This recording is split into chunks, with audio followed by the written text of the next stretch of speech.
Alors j'ai poussé la porte d'une école de magie à Paris, l'école Double Fond. La pièce tombe.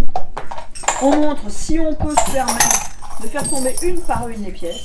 Et tout doucement, un par un, on ouvre les doigts pour révéler la pièce qui est toute seule. Comme mon amie Alexandra est fille de magicien. Mon père, quand je lui demandais souvent, vas-y montre-moi un tour, montre-moi un tour. Et il me montrait jamais de tour. Ah, montre-moi un tour, il me montrait jamais de tour. Une fois de plus, je lui demande et il me dit tiens, pouf. Et il me donne un livre. Oh, non, je me suis dit mais ça allait être facile. J'ai un père magicien, tu vas me montrer quoi.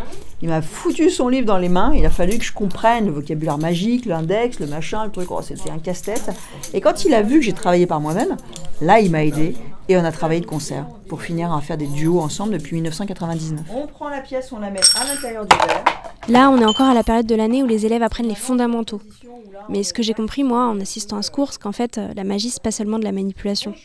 Tac, c'est bon. Hop, tu fais un peu d'acting, tu dis oula, ça chatouille les omoplates.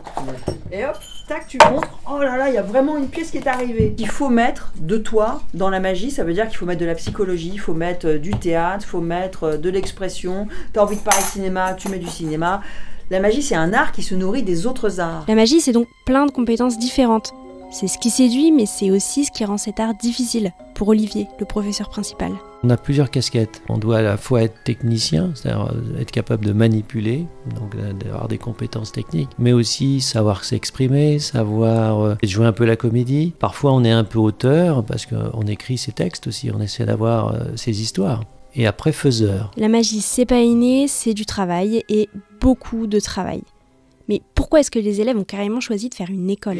Enfin mon métier, ouais. Personnellement moi c'est plus dans ce qu'on appelle le close-up, donc c'est la magie rapprochée, du table en table pour les mariages, les anniversaires, ce genre de choses. Mêler la magie et la danse, si possible d'avoir mon propre spectacle de magie, ou en tout cas un acte. Monter en compétences techniques et artistiques avant toute chose.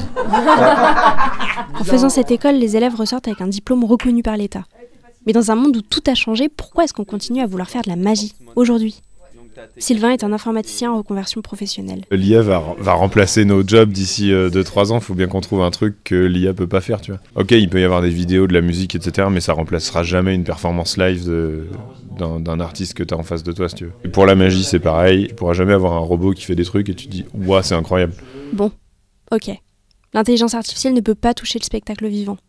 Mais du coup, la magie, elle en fait quoi de tout ça? Philippe est prof de mentalisme. Du fait de l'évolution de la technologie, du fait que, par exemple, on a tous un smartphone, alors soit on va dans l'axe de développer des choses avec ça. Bien sûr, on fait des tours avec les iPhones, avec les iPads.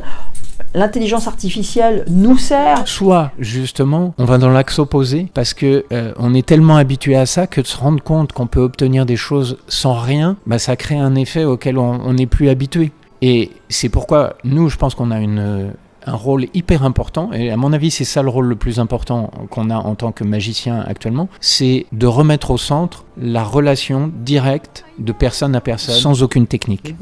Et là, est-ce que je peux regarder les cartes ou non? Non, je te laisse... Regarder les cartes là? Oui. Ah bon, ou non? Tu peux, ouais. Sérieux? Ah oui, oui, oui, oui. Parce que je me dis, elles sont... Non, là, tu peux tout vérifier. Il n'y a pas de secret chez le magicien. Des fois, je vois des trucs sur les réseaux, sur Internet, etc., des vidéos, mais une vidéo, ça se coupe au montage. On peut faire des effets spéciaux, c'est pas authentique. Alors qu'un vrai tour de magie en face à face, c'est pas la même chose. Quand on voit un mec qui fait sortir 3 chihuahuas d'un tout petit sac, tu dis ouais, là quand même... ok, il y a un truc, il est où le truc?